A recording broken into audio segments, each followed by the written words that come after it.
பார்த்துட்ருக்குது பல்சுவை செய்திகள் YouTube channel. இந்த சேனலை தொடர்ந்து பார்த்துட்ருக்கவங்க எல்லோருக்கும் நன்றி. இப்போ தான் புதுசாக பார்க்குறீங்க அப்படின்னா சேனலை சப்ஸ்கிரைப் பண்ணிக்கோங்க. அப்படியே பக்கத்தில் இருக்க பெல் ஐக்கனை கிளிக் பண்ணி ஆல்ன்றதை செட் பண்ணிட்டீங்க அப்படின்னா நாங்கள் போடுற ஒவ்வொரு வீடியோவோட நோட்டிஃபிகேஷனும் உங்களுக்கு வந்துடும். வாங்க ஃப்ரெண்ட்ஸ், வீடியோக்குள்ளே போகலாம். அனைவருக்கும் வணக்கம். என்னுடைய தோழனின் விடுதி வாழ்க்கை அனுபவம் இங்கே கவிதையாக சமர்ப்பிக்கப்படுகிறது. இந்த கவிதை விடுதியில் வாழ்ந்த பலருக்கு தங்களின் கடந்த கால நிகழ்வுகளை நினைவூட்டும் என்று நம்புகின்றேன். தலைப்பு: விடுதி வாழ்க்கை. விடுதியே, உன்னில் நுழைந்தேன், நீயே கதியென்று வாழ்ந்தேன். விடுதியிலே பலகாலம் கழிந்தது, விடுதியிலே பலகாலம் கழிந்தது. வீட்டு வாழ்க்கை மறந்தே போனது. விடுதியில் கட்டுப்பாடு பின்பற்றாமல் இருந்ததற்கு வாங்கினேன் பல அடிகள். விடுதிக்கு செல்வதற்கு ஏற வேண்டும் பல படிகள். விடுதிக்கு செல்வதற்கு ஏற வேண்டும் பல படிகள். விடுதி காப்பாளர்கள் வாழ்க்கையே கொண்டாட்டம், மாணவர்களின் வாழ்க்கையோ திண்டாட்டம். விடுதியில் வாழ்ந்தது பல சோதனைகள், அதனை இப்போது நினைத்தாலும் மனதில் எழும் பல வேதனைகள். விடுதியில் வாழ்ந்த காலம் என்னை மாற்றியது, விடுதியில் வாழ்ந்த காலம் என்னை மாற்றியது. நண்பர்கள் வட்டாரம் என்னை தேற்றியது, நண்பர்கள் வட்டாரம்தான் என்னை தேற்றியது. விடுதியில் பல கட்டுப்பாடு, பல நேரங்களில் உணவுக்கு தட்டுப்பாடு.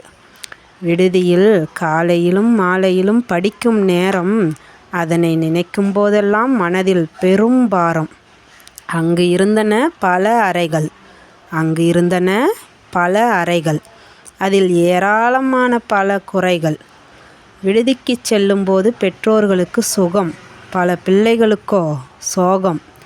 விடுதி வாழ்க்கை என்னை மாற்றியது, தன் கையே தனக்குதவி என்பதை கற்றுக் கொடுத்தது, தன் கையே தனக்கு உதவி என்பதை கற்றுக் கொடுத்தது. பெற்றோர்கள் பார்க்க வந்தால் உணவு வாசம், நண்பர்கள் அனைவரும் பகிர்ந்து கொள்வது அவர்களுடைய பாசம். இரவு நேரத்தில் சலசலப்புடன் கூடிய அரட்டை சத்தம், இரவு நேரத்தில் சலசலப்புடன் கூடிய அரட்டை சத்தம், சில நேரங்களில் கேட்கும் குரட்டை சத்தம். ஒரே தட்டில் பலர் உண்பது நினைத்தாலும் வராது அந்த இன்பம், ஒரே தட்டில் பலர் உண்டது நினைத்தாலும் வராது அந்த இன்பம். ஒருவரது சிற்றுண்டியை பகிர்ந்தது விடுதி வாழ்க்கை, பல சிற்றுண்டி இருந்தும் சாப்பிட மறுப்பது இக்கால வாழ்க்கை. ஒருவரது சிற்றுண்டியை பகிர்ந்தது விடுதி வாழ்க்கை, பல சிற்றுண்டி இருந்தும் சாப்பிட மறுப்பது இக்கால வாழ்க்கை. விடுதி வாழ்க்கை தந்தது பல மகிழ்வை, இனி எப்போது காண்போம் அந்த நிகழ்வை. பொருள்களை ஒருவருக்கொருவர் மாற்றிக்கொள்வோம், எவரும் அவமானப்படாமல் பார்த்து கொள்வோம். ஒருவருக்கு ஒருவர் விட்டு கொடுத்து வாழ்ந்தோம், அந்த உணர்வை மற்றவர்களுக்கு கற்றுக் கொடுத்து வாழ்ந்தோம். ஒருவருக்கொருவர் விட்டு கொடுத்து வாழ்ந்தோம், அந்த உணர்வை மற்றவர்களுக்கு கற்றுக் கொடுத்து வாழ்ந்தோம். சொல்ல சொல்ல குறையாது அந்த இன்பம், இனி எப்போதும் எதிர்பார்த்தாலும் வராது அந்த இன்பம்.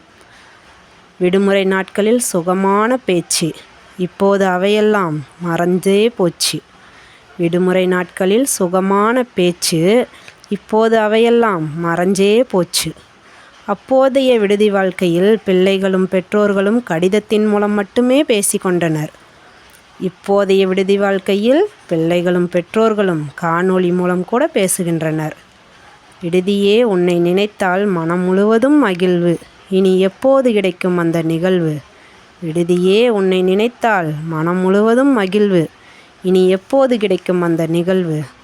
விடுதியே, எனக்கு நீ விடை கொடுத்தாய், என் வாழ்விற்கு தேவையான பல பாடத்தை கற்றுக் கொடுத்தாய்.